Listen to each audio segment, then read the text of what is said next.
Hello guys, നമ്മളിന്ന് വന്നിരിക്കുന്നത് 4 മണി picnic ആയിട്ടാണ്. അപ്പോൾ ഉണ്ണിനെ വിളിക്കാൻ പോയപ്പോൾ അവൻ പറഞ്ഞു ഇപ്പോൾ വരാമെന്ന്. അങ്ങനെ ഞങ്ങൾ കുറച്ച് സാധനങ്ങൾ കടയിൽ നിന്ന് മേടിക്കാനുള്ളതുകൊണ്ട് ഞങ്ങൾ വേഗം പോയിട്ട് മേടിച്ചിട്ട് വന്നു. അപ്പത്തിന് അവനും വന്നു. അങ്ങനെ ഞങ്ങൾ 4 പേരും കൂടിയിട്ട് പോവുകയാണ് കേട്ടോ. അങ്ങനെ ഞങ്ങളൊരു കാഴ്ച ഉണ്ട്, പോത്തിൻ്റെ മൂക്കിൽ ലോക്ക് ഇട്ട് വെച്ചിരിക്കുന്നത്. അങ്ങനെ അതിനെ കുറച്ച് പേടിപ്പിച്ചിട്ട് ഞങ്ങൾ കൊണ്ട് പോന്നു. പിന്നെ എൻ്റെ പ്രാർത്ഥന ഇതായിരുന്നു, അല്ലാ അവിടെ ആരും ഉണ്ടാവില്ലേ, പഠിച്ചോനെ അവിടെ ആരും ഉണ്ടാവില്ലേ.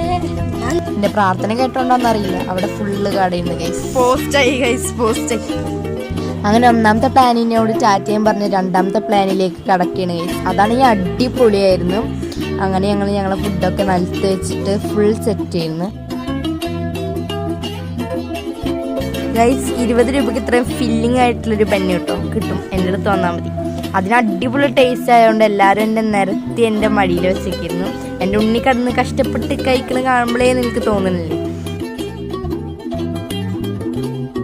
അങ്ങനെ എല്ലാതും തിന്ന് കഴിഞ്ഞപ്പോൾ നടക്കാൻ ഇറങ്ങി. അവിടെ നോക്കിയപ്പോൾ അതൊരു പാലം. അങ്ങനെ നമ്മൾ പാലത്തിൻ്റെ അപ്പുറത്തും കടന്ന് താഴത്ത് നോക്കിയപ്പോൾ കുറേ പയർ, അതും പൊട്ടിച്ച്. ഞാരതാണോ കുഴിച്ചിട്ടാണോന്നും അറിയില്ല. അങ്ങനെ എല്ലാതും പൊട്ടിച്ച് ഞങ്ങൾ പോവുകയാണ്. നോക്കുമ്പോൾ ആ മഞ്ഞ ഡ്രസ്സ് ഇട്ട പെണ്ണിൻ്റെ ചെരുപ്പ് ആ നീല ഡ്രസ്സ് ഇട്ട ചെക്കൻ ചവിട്ടി പൊട്ടിച്ച്. അപ്പം അവൾക്ക് വിഷമാവണോണ്ട് ഞങ്ങളാണ് ചെരുപ്പൂരി. അപ്പം ഇന്നത്തെ പിക്നിക്ക് ഇത്ര ഉള്ളൂ. അപ്പം എല്ലാവർക്കും ബായ്.